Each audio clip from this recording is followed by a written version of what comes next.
Hello बच्चों, so let's understand the question first. The question says transition elements exhibit higher enthalpy of atomization as they have stronger interatomic interaction. Okay. So देखिए यहाँ पर question number जो question है इसमें हमें statement correct के बारे में पूछा है। जो पहला ऑप्शन है वहां पर क्या पूछा गया है कि जो ट्रांजिशन एलिमेंट होती है उनकी एटमाइजेशन एनर्जी हायर होती है। क्या डेल्टा एच एटमाइजेशन क्या होती है? हायर होती है। एटमाइजेशन एनर्जी का मतलब क्या होता है? जितने भी एटम्स होते हैं उनका आपस में कितना स्ट्रॉन्ग इंटरेक्शन है। तो देखिए यहां पर स्ट्रॉन्ग इंटरेक्शन रहता है ट्रांजिशन एलिमेंट मतलब डी ब्लॉक में। अब बात आ गई कि ट्रांजिशन ब्लॉक में या ट्रांजिशन एलिमेंट्स के लिए ये इंटरेक्शन ज्यादा क्यों होता है? ये इसलिए ज्यादा होता है क्योंकि यहाँ पर नंबर ऑफ ऑर्बिटल जो होते हैं वो रहते हैं ज्यादा। ऑर्बिटल ज्यादा तो उनमें वैलेंस अनपेयर्ड इलेक्ट्रॉन कितने रहते हैं? ये ज्यादा रहते हैं। और वैलेंस अनपेयर्ड इलेक्ट्रॉन अगर यहाँ पर ज्यादा है तो यहाँ पर जो मेटेलिक बॉन्ड स्ट्रेंथ है, क्या मेटेलिक बॉन्ड स्ट्रेंथ, ये क्या हो जाती है? ज्यादा हो जाती है। ठीक है, मेटेलिक बॉन्ड स्ट्रेंथ हो जाती है ज्यादा। अगर मेटेलिक बॉन्ड स्ट्रेंथ ज्यादा होती है तो इसका मतलब क्या होगा? जो एटम्स है वो आपस में ज्यादा स्ट्रेंथ के साथ जुड़े रहते हैं, क्योंकि हमें पता है यहाँ पर मेटेलिक बॉन्डिंग होती है। मेटेलिक बॉन्डिंग का मतलब ये इस तरीके से सारे एटम्स आपस में जुड़े हुए रहते हैं। ठीक है, इस तरीके से। तो यहाँ पर जो मेटेलिक बॉन्डिंग का मतलब क्या है? मेटेलिक बॉन्डिंग का मतलब होता है इनके जितने भी न्यूक्लियस हैं इन सब का इनकी वैलेंस शेल में जो अनपेड इलेक्ट्रॉन है उनके साथ इंटरेक्शन। सो जितने ज्यादा अनपेड इलेक्ट्रॉन होते हैं इंटरेक्शन उतना ही ज्यादा होता है। तो डी ब्लॉक में काफी अच्छी मेटेलिक बॉन्डिंग होती है क्योंकि इनका इंटरेक्शन क्या होता है, यहाँ पर बहुत ज्यादा होता है। ठीक है, तो इसी के बारे में बात हो रही है। तो यहाँ पर एटमाइजेशन भी ज्यादा हो जाएगी due to strong metallic bonding in d block. So option 1 is correct. अब बात करते हैं ऑप्शन 2 की। वेनेडियम क्रोमियम मैग्नीज के लिए IE2 का ऑर्डर। ठीक है, चलिए देखते हैं। ये होता है हमारे पास वेनेडियम क्रोमियम एंड मैग्नीज। और निकल कॉपर जिंक बिल्कुल सिमिलर है, तो पहले इसका कैलकुलेट करना जरूरी है। कॉन्फ़िगरेशन यहाँ पर रहता है 4s2 एंड 3d3। यहाँ पर 4s1 एंड 3d5। यहाँ पर है 4s2 एंड 3d5। तो इसके अकॉर्डिंग अगर IE1 का ऑर्डर देना पड़े तो क्या बताओगे? देखिए सबसे ज्यादा IE उसकी ज्यादा होगी जिसमें स्टेबल कॉन्फ़िगरेशन से इलेक्ट्रॉन निकाला जाए, या फिर राइट साइड से, क्योंकि राइट साइड में Z इफेक्टिव ज्यादा होता है।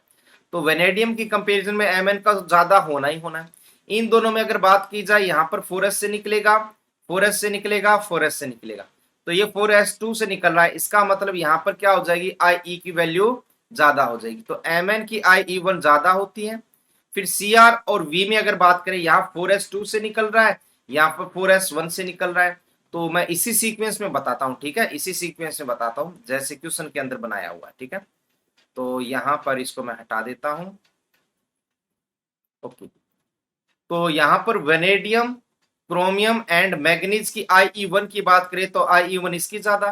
Cr और V में किसकी ज्यादा हो जाएगी? V की ज्यादा, क्योंकि आप 4s2 से निकल रहे हैं।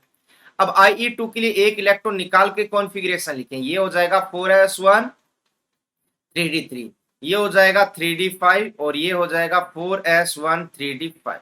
तो यहाँ पर जो IE2 का ऑर्डर है वो क्या होगा? देखिए यहाँ का इलेक्ट्रॉन निकलेगा 4s1, ये 3d5, ये 4s1। तो इन दोनों में अगर कंपैरिजन करें तो नो डाउट D5 वाला ज्यादा होगा, क्योंकि हाफ फील्ड स्टेबिलिटी है, D5 का स्टेबिलिटी यहाँ ज्यादा है। तो V, Cr और Mn, तो यहाँ पर सबसे ज्यादा किसकी हो जाएगी? सबसे ज्यादा नहीं, Cr और Mn में किसकी ज्यादा होगी? Cr। और इन दोनों में भी Cr की ज्यादा रहेगी क्योंकि ये 4s1 से निकल रहा है। तो ये ओवरऑल ऑर्डर हो जाएगा हमारे पास, जो कि यहाँ पर दिया हुआ। ठीक है, इसी तरीके से निकल कॉपर जिंक का बिल्कुल सिमिलर रहेगा।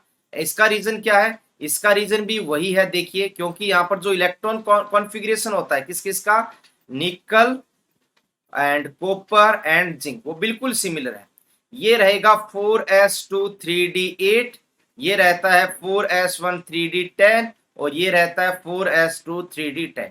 क्योंकि देखिए यहाँ पर हाफ फील्ड स्टेबिलिटी, यहाँ पर फुल फील्ड स्टेबिलिटी, तो दोनों का जो IE2 का ऑर्डर है बिल्कुल सिमिलर रहेगा। तो इसका मतलब सेकंड ऑप्शन हमारा करेक्ट है। ओके, फर्स्ट भी करेक्ट, सेकंड भी करेक्ट। कंपैरिजन करते हैं थर्ड। थर्ड में बोला है कि Ni+2 जो कंपाउंड होते हैं वो ज्यादा स्टेबल होते हैं किससे? Pt+2 से। और इसी तरीके से जो Pt+4 कंपाउंड है वो ज्यादा स्टेबल होते हैं किससे, Ni4+ से। ये एकदम सही है। देखिए इसका रीजन क्या है, इसका रीजन होते हैं इनकी आयोनाइजेशन एनर्जी। Ni2+ की जो डेल्टा HIE1 प्लस IE2 है, ये क्या होती है, कम होती है किसके लिए, Ni2+ के लिए, ठीक है, ये Ni+2 Ni की है। और इसी तरीके से Pt की डेल्टा HIE1 प्लस IE2 है, ये किसकी, Pt की। तो ये होती है कंपेरेटिव ज्यादा, तो जिसकी एनर्जी ज्यादा होगी उसकी स्टेबिलिटी कम होगी। तो Ni+2 के लिए ओवरऑल एनर्जी होती है 2 इलेक्ट्रॉन निकालने के लिए वो कम रहती है, इसलिए ज्यादा स्टेबल है। अब यहां पर बात करें तो Pt4+ क्या होता है, ज्यादा स्टेबल होता है। इसका रीजन Pt के लिए जो 4IE की वैल्यू होती है वो क्या होती है, कम होती है, और यहाँ पर Ni4+ की होती है ज्यादा।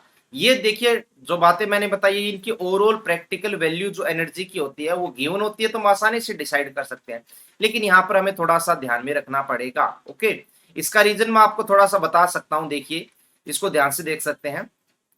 ये Ni है और ये है Pt। Ni का कॉन्फ़िगरेशन होता है 4s2 3d8। यहां पर जो कॉन्फ़िगरेशन रहता है ये रहता है 5s0 and 4d 5s1 and 4d10। तो इसका पहला इलेक्ट्रॉन दोनों के लिए आराम से निकलेगा, लेकिन दूसरा इलेक्ट्रॉन प्लेटिनम से निकालने के लिए हायर एनर्जी की रिक्वायरमेंट होती है, क्योंकि D10 में हायर एनर्जी की रिक्वायरमेंट हुई, इसलिए इसकी स्टेबिलिटी क्या हो जाएगी, कम हो जाएगी। ये रीजन है Pt की स्टेबिलिटी कम होने का, क्योंकि यहां पर जो Pt से Pt+2 बनेगा उसके लिए IE की वैल्यू क्या होती है, ज्यादा होती है, ठीक है। सो ये यहाँ रीजन रहेगा। इसके बाद जब आगे वाले 2 इलेक्ट्रॉन निकलेंगे तो Ni4+ की ज्यादा हो जाएगी एनर्जी। क्यों, क्योंकि इसकी साइज क्या है यहाँ पर कंपेरेटिव स्मॉल, यहाँ पर इसकी साइज बड़ी थी, लेकिन यहाँ पर D10 configuration important part play किया, और यहाँ पर इसके बाद ये साइज करेगा। ओके, सो थर्ड ऑप्शन भी हमारा हो जाएगा correct. So the right answer of this question is of all of them, that is 1, 2 and 3।